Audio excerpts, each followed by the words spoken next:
নমস্কার। যুগাবতার শ্রী শ্রী রামকৃষ্ণ, করুণাময়ী মা শারদা এবং যুগাচার্য স্বামী বিবেকানন্দের রাতুল চরণে আমার ভক্তিপূর্ণ প্রণাম জানিয়ে শুরু করছি ভক্তের দরবার ইউটিউব চ্যানেলে প্রতিদিন কথামৃত। তব কথামৃতং তপ্ত জীবনং কবিভিরীড়িতং কলমশাপহম শ্রবণমঙ্গলম শ্রীমদাততং ভুবি গৃণন্তি ये ভুরিদা জনাঃ।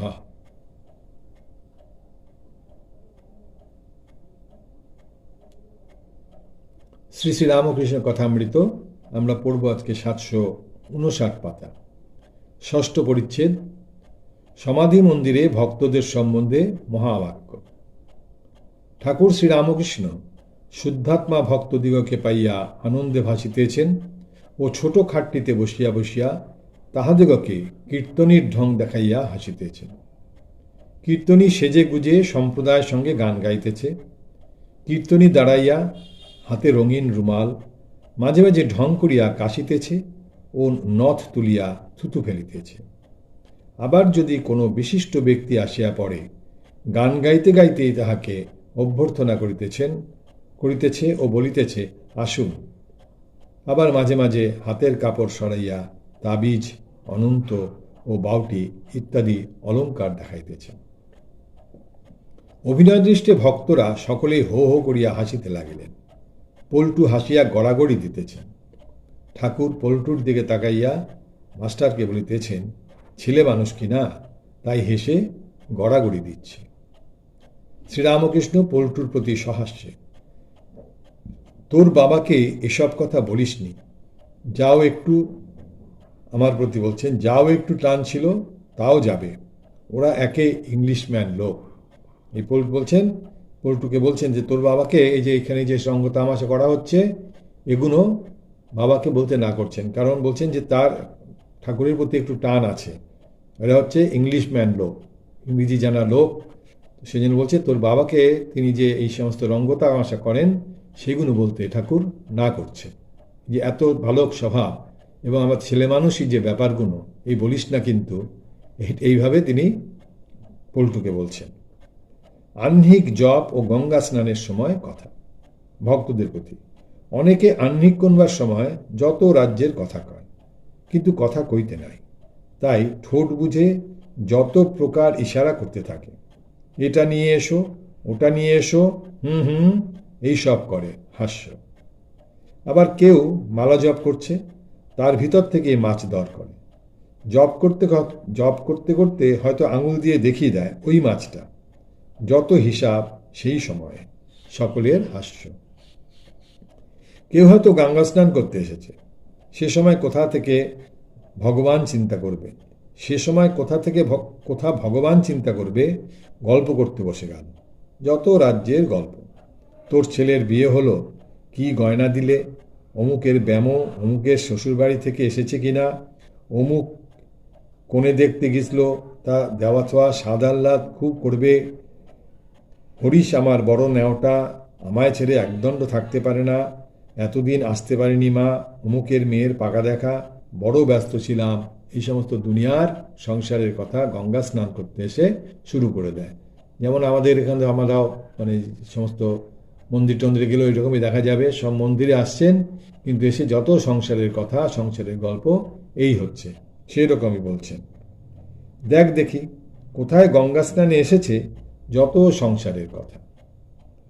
ঠাকুর ছোট নরনকে একদৃষ্টে দেখিতেছেন, দেখিতে দেখিতে সমাধিস্থ হইলেন।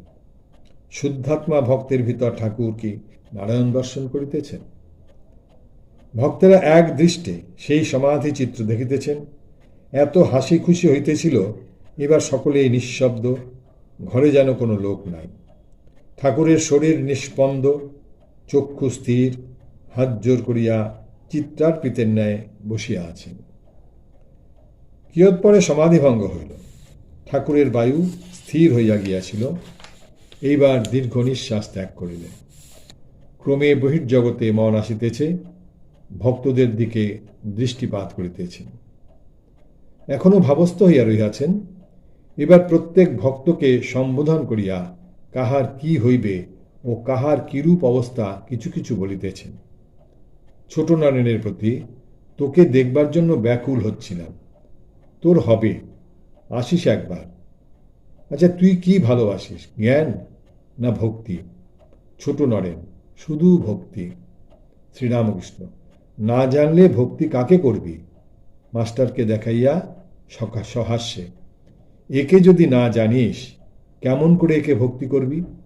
মাস্টারের প্রতি, তবে শুদ্ধাত্মা যে কালে বলেছে শুধু ভক্তি চাই, এর অবশ্য মানে আছে। আপনা আপনি ভক্তি আসা সংস্কার না থাকলে হয় না। এইটি প্রেমাভক্তির লক্ষণ। জ্ঞান ভক্তি, বিচার করা ভক্তি। ছোট নয়নের প্রতি, দেখি তোর শরীর, দেখি জামা খোল, দেখি। বেশ বুকের আয়তন, তবে হবে, মাঝে মাঝে আসিস। ঠাকুর এখনো ভাবস্থ। অন্য অন্য ভক্তদের সস্নেহে এক একজনকে সম্বোধন করিয়া আবার বলিতেছেন। পল্টুর প্রতি, তোরও হবে, তবে একটু দেরিতে হবে। বাবুরামের প্রতি, তোকে টানছি না কেন, শেষে কি একটা হাঙ্গামা হবে? বাবুরামকে বলছেন, তোকে টানছি না কেন, শেষে কি একটা হাঙ্গামা হবে, মানে আইলেই বাড়ির লোক এসে হামলা করবে। ঠাকুরের এটাই ভয়। সেই জন্য বলছেন বাবুরামকে যে তোকে টানছি না কেন, শেষে কি একটা হাঙ্গামা হবে। মোহিনী মোহনের প্রতি, তুমি তো আছোই, একটু বাকি আছে। সেটুকু গেলে কর্মকাজ সংসার কিছু থাকে না। সব যাওয়া কি ভালো? এই বলিয়া তাহার দিকে এক দৃষ্টে সস্নেহে তাকাইয়া রহিলেন, যেন তাহার হৃদয়ের অন্তরতম প্রদেশের সমস্ত ভাব দেখিতেছেন। মোহিনীমোহন কি ভাবিতেছিলেন? ঈশ্বরের জন্য সব যাওয়াই ভালো। মোহিনীমোহন কি ভাবিতেছিলেন? ঈশ্বরের জন্য সব যাওয়াই ভালো। যেমন যে ঠাকুর বলছিলেন যে একটু আছে, কিন্তু সেটুকু গেলে কাজকর্ম থাকবে না। সে বলছেন যে মোহিনীমোহন কি ভাবছেন যে ঈশ্বরের জন্য সব যাওয়াই ভালো।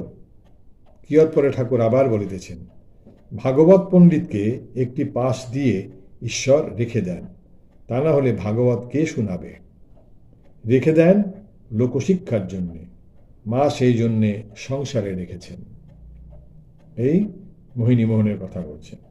এবার ব্রাহ্মণ যুবকটিকে সম্বোধন করিয়া বলিতেছেন, জ্ঞানযোগ ও ভক্তিযোগ ব্রহ্মজ্ঞানীর অবস্থা ও জীবন মুক্ত। শ্রীরামকৃষ্ণ যুবকের প্রতি, তুমি জ্ঞান চর্চা ছাড়ো, ভক্তি নাও, ভক্তি সার। আজ তোমার কি 3 দিন হলো?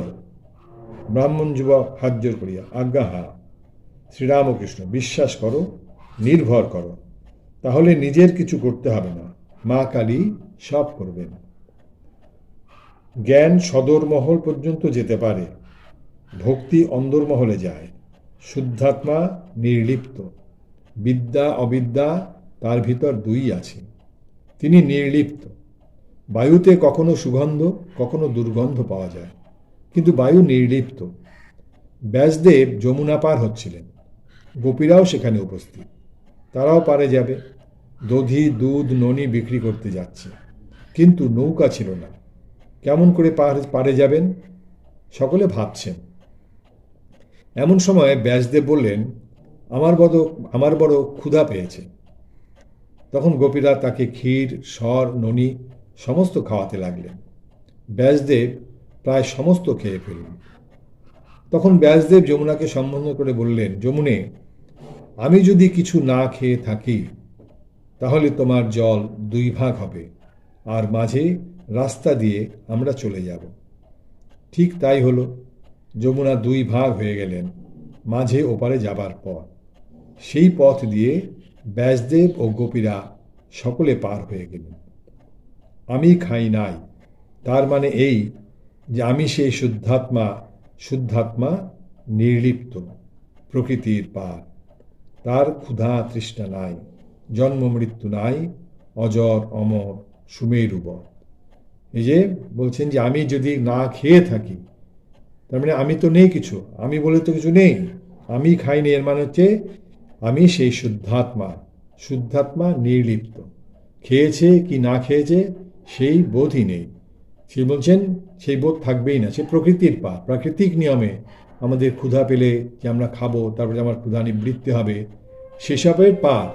সেটা বলছেন যে আমি খাই নাই, তার মানে এই যে আমি সেই শুদ্ধাত্মা। শুদ্ধাত্মা নির্লিপ্ত, শুদ্ধাত্মা সবসময় নির্লিপ্ত, প্রকৃতির পার। তার ক্ষুধা তৃষ্ণা নাই, জন্ম মৃত্যু নাই, অজর অমর সুমেরুবৎ। যার এই ব্রহ্মজ্ঞান হয়েছে সে জীবন মুক্ত। সে ঠিক বুঝতে পারে যে আত্মা আলাদা আর দেহ আলাদা। ভগবানকে দর্শন করলে দেহাত্ম বুদ্ধি আর থাকে না, দুটি আলাদা। যেমন নারিকেলের জল শুকিয়ে গেলে শ্বাস আলাদা আর খোল আলাদা হয়ে যায়, আত্মাটি ঠিক যেন দেহের ভিতর নড়নড় করে, তেমনি বিষয় বুদ্ধিরূপ জল শুকিয়ে গেলে আত্মজ্ঞান হয়। আত্মা আলাদা আর দেহ আলাদা বোধ হয়। কাঁচা সুপারি বা কাঁচা বাদামের ভিতরের সুপারি বা বাদাম ছাল থেকে তফাৎ করা যায় না।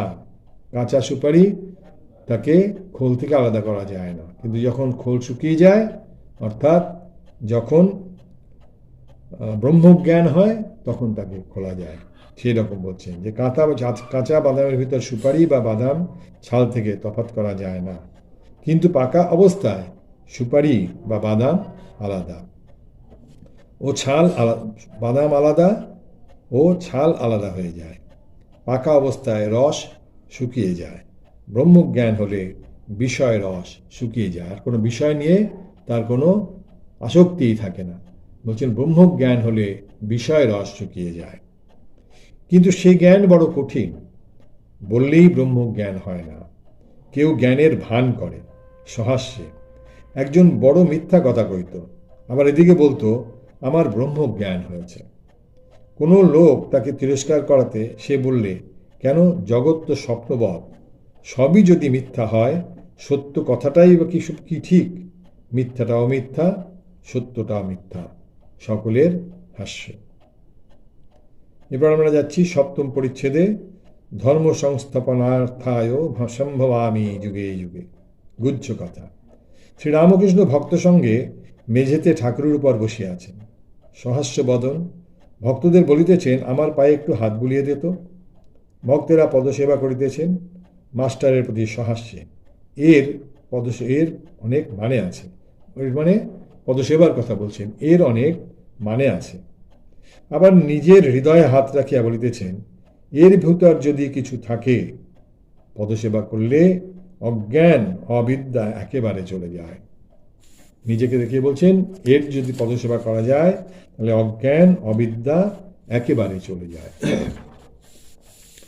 হঠাৎ শ্রীরামকৃষ্ণ গম্ভীর হইলেন, যেন কি গুহ্য কথা বলিবেন। শ্রীরামকৃষ্ণ মাস্টারের প্রতি, এখানে অপর লোক কেউ নাই। সেদিন হরিশ কাছে ছিল, দেখলাম খোলটি অর্থাৎ দেহটি খোলটি ছেড়ে সচ্চিদানন্দ বাহিরে এলো, এসে বললে, আমি যুগে যুগে অবতার। তখন ভাবলাম বুঝি মনের খেয়ালে ওইসব কথা বলছি। তারপর চুপ করে থেকে দেখলাম, তখন দেখি আপনি বলছে, শক্তির আরাধনা চৈতন্যও করেছিল।